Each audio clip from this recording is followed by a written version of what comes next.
How do you think that you are capable of completing a work? Ever wondered how best skilled and talented worker is selected? So we have millions and trillions of workers around us. They are engaged in a lot of work which is different from one another. And how do you think this difference is represented or taken into account? Usually people get approved of their skills in how they manage their time schedule. Like when you complete a whole bull of tasks in 5 minutes, which actually takes around half an hour. In fact, when someone uses an extraordinary talent in easing a task, will also be taken into account. Here we are today to see the most skilled and adroit workers that you have ever met. Let's get started. The first one is how an artificial grass is fixed in a tennis court. And you won't believe this, how well and neatly they are implanting the grass into the soil like it's nothing but a piece of work. Unlike real grasses, artificial grass fixation tends to be hard working, but their maintenance is less difficult when compared to the actual grasses. Now the next set of workers who engage in polishing or creating things, which includes people working on leathers. Have you ever watched them stitching, shaping the piece, and the important one that is edge shaping? How are we going to explain how creative they are? They are keen on the great advancement in technology, and their art means the creative side of themselves. They give beautiful things in the end, don't they? Building a building is an art not everyone can do. If you look at the architecture, you need a set of people who are professional and creative in that. And when you look at the wiring and painting, you will have to set those people who are skilled in that. Building up a building is not a creative and skilled work for just one, but many. Pot making and painting is another set of adroit work done by workers. Is there anyone who hasn't admired the whole side of making a beautiful and stylish pot? The effort they are putting into and the way they simply get new ideas on the making and painting, it's surprisingly amazing. Not everyone has the talent to do it, but when you decide to do it, it becomes unbearably captivating. And if you have any such smartest power in you, share with us, let us know in the comments below. Let's get into something simple. Have you ever watched the video of people who sell coconuts in the streets? They effortlessly cut the coconut out of the crust, revealing the whole thing without any cracks inside. It is so soothing to watch live. It attracts people and they tend to buy them. True to their talent and capability, those people are amazing at their work and dedicated to their lives. Here we are going to discuss the 3 types of rarest employees as prescribed by psychologists and the reasons why they outperform others. The crucial and most important part in deciding one's performance in a job is how they operate their role without any appropriations.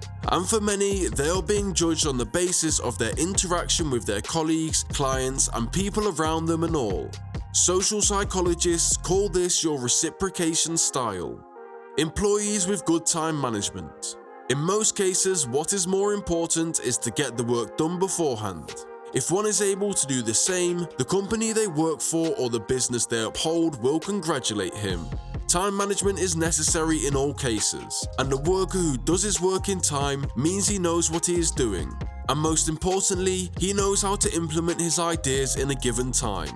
According to psychologists, people who keep track of their time know what should be done and what shouldn't be done in the available time. Takers, who is the actual competitive.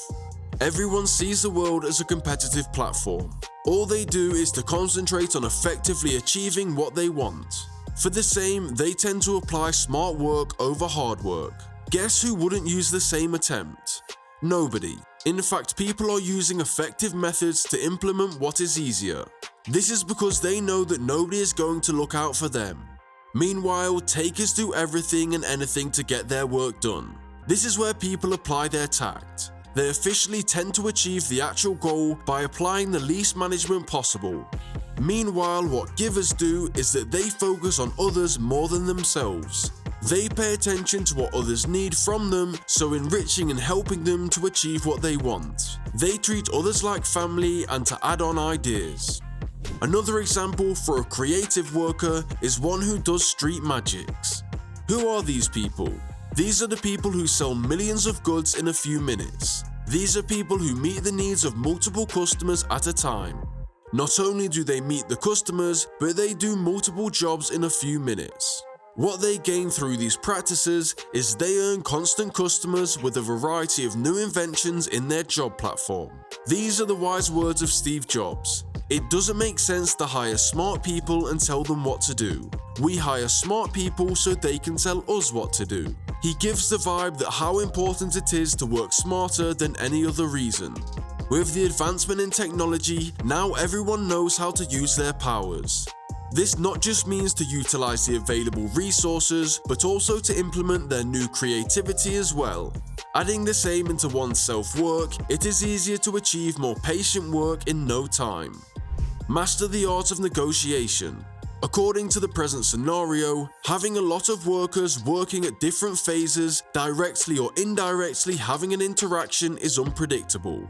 Workers tend to interfere with others' work and also ask to do their work. Thus, a normal challenge between the colleagues is what is taking place.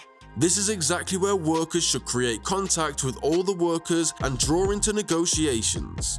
This is how people collect resources relating to work, completing a competitive work before timeline. Next thing on people finding you creative is how well you get into negotiations. See, most of us tend to behave as a good player by way of saying yes whatever our colleagues or partners ask us, without giving much of a thought, taking the work and realizing that you said yes to a big burden on yourself. This is exactly the point where smart work walks in. Creating normal negotiations into the work, like asking as few doubtful questions as possible, optioning alternatives, and that's how you have to be creative. And this is the last set of workers to be discussing. According to psychologists, this particular category of workers would cherish their creativity just like they smoke into negotiations. Applying one's mind into agreement techniques and screaming productivity is exactly what is surprising in the work line. Even after coming how employees had done great things to reach their capability and to be entitled as skilled and adroit. But we can still find reasons why some of the workers don't reach their potential and achieve their full capacity. So even after getting appreciated how talented someone is, there has been no assurance regarding how their so-called talents will be translated into something efficient. The science of human psychology and potential, however, betrays that one's competency and efficiency cannot be fully verified and understood without incorporating their emotional aspects, preferences, and dispositions. Thus, no matter how smart, knowledgeable, experienced, or talented the person is, there is this difference in what you can do and what you normally do, and that is how it is realized the insane capacity of a person. Isn't it surprising that not everyone has a talent to do all the jobs? Some are specialized in one type, while others surpass us in other jobs. This is exactly why we have separate, talented, competitive participants for any work. All we have to do is to encourage and appreciate their work. Hope you liked the video. If that's a yes, click on the like button. And don't forget to subscribe to the channel.